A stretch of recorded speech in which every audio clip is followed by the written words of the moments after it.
Ժպիտով, թե առանց ժպիտի արդեն կարևոր չէ։ Ազգային ժողովի պաշտպանության հանձնաժողովի նախագահը դուռ է շրխկացրել Օնիկ Գասպարյանի դեմքին, պնդում են մասնագետները։ Հայաստանի զինված ուժերի գլխավոր շտաբի նախկին պետը հայտարարություն առաջարկով է Երևան եկել։ Ազգային ժողովի փակ քննարկում է ուզում, որ իր խոսքով պայթեցնի պատերազմի մասին շրջանառվող ստերն ու անհարկի շահարկումները։ Ազգային ժողովի պաշտպանության հանձնաժողովի նախագահ Անդրանիկ Քոչարյանը այդպիսի հանդիպման կարիք չի տեսնում։ Ասում է Գասպարյանը խոսել է 44-օրյա պատերազմի քննիչ հանձնաժողովում։ Հիմա ինչ է ուզում։ Գասպարյանն ուզում է խոսել, բայց ոչ հրապարակային, որովհետև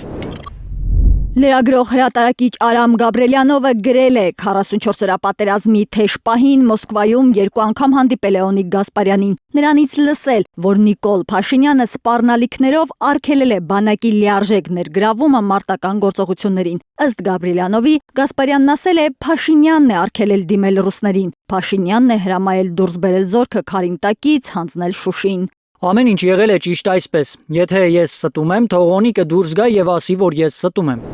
Չի ասել Օնիկ Գասպարյանը, որ ստում է Գաբրելյանովը։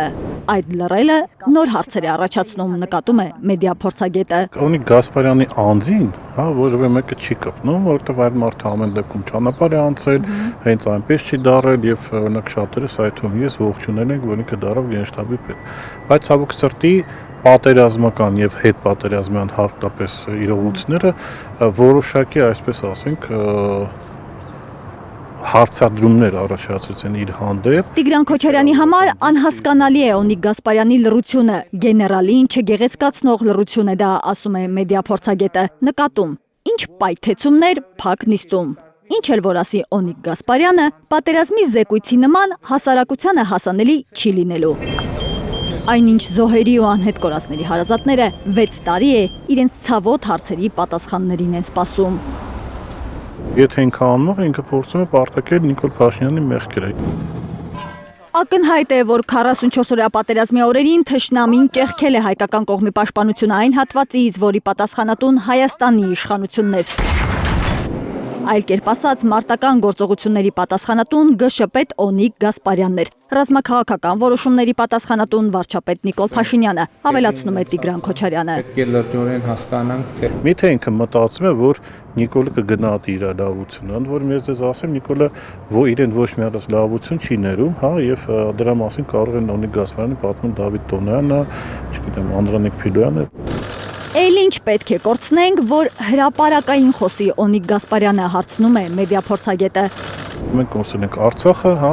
մենք կորցրել ենք շփման գիծը, մենք կորցրել ենք կառավարված շփման գիծը, մենք խնդիր ունենք, որ ադրբեջանցիների դիրքերը մեր սահմանը գծով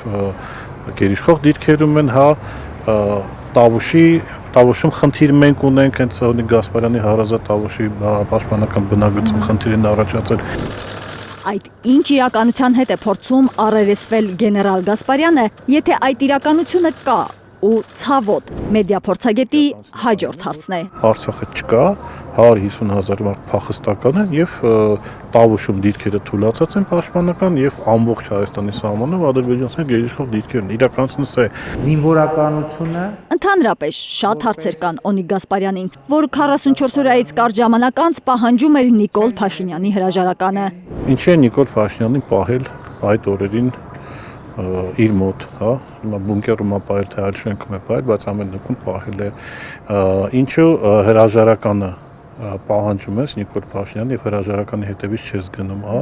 ընդ որում սա երևի թե պատմության մեջ շատ հազվադեպ դեպքերից է, որ զինվորականները հրաժարական են պահանջում, իսկ հետո մնացած հարցերը քննարկում են վարչական դատարանում։ Ով է ասել, եթե այդպիսի բան է եղել, որպեսզի չշարունակես քո գործընթացը, ինչ խոսակցություն է եղել իր ու Հայաստանի Հանրապետության նախագահի միջև, երբ որ հրաժարականը պետք է ստորագրել Արմեն Սարգսյանը։ Եվ վերջապես վստահ է Օնիկ Գասպարյանը, որ այսօրվա իր լռությունը վաղը մի նոր ողբերգության պատճառ չի դառնալու, հարցնում է Տիգրան Քոչարյանը։ Լուրջ հարցերը Օնիկ Գասպարյանին մեդիա փորձագետից, հումորը համացանցից։